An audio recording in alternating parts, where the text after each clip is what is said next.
अस्सलाम वालेकुम दोस्तों। ड्रामा सीरियल वेरन जी वस्ती ड्रामे में छा थींदो। शामिर हाणे शेरोज खान जे मथां हुकुम हलाईंदो।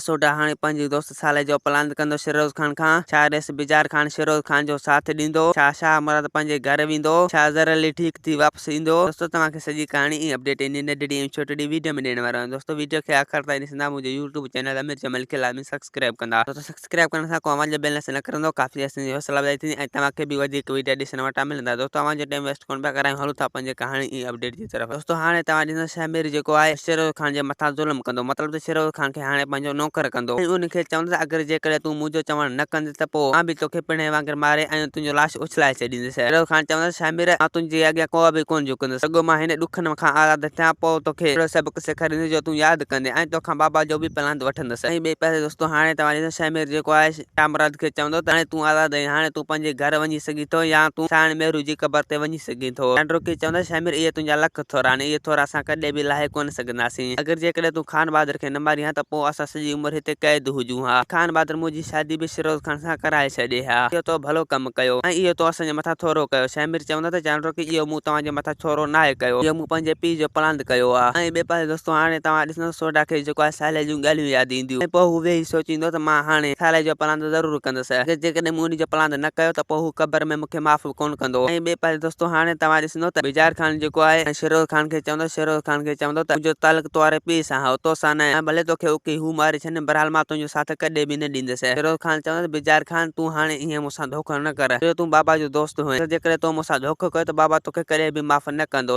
बिजार खान चवंदो त हाणे भले तूं उकी मरी वञी, बहरहाल मां तुंहिंजो कॾहिं बि साथ न ॾींदुसि। ही मुंहिंजो आख़िरी फ़ैसिलो, अगरि जेकॾहिं मूं तुंहिंजो साथ ॾिनो त पोइ इहो शामिर वरी मूंखे मारे छॾींदो। मां मरणु नथो चाहियां। दोस्तों हाणे इहे सभु वॾेरा ख़तमु थी वेंदा, छो जो वेरन जी वस्ती ड्रामो हाणे पंहिंजी पुॼाणी ते पुॼण वारो आहे। दोस्तों उमीद त कहाणी इहा हूंदी आहे, तव्हांखे पसंदि असांखे ॾींदा। हाणे इजाज़त, वरी तव्हां सां मिलंदासीं कंहिं नई वीडियो में। ख़ुदा हाफ़िज़।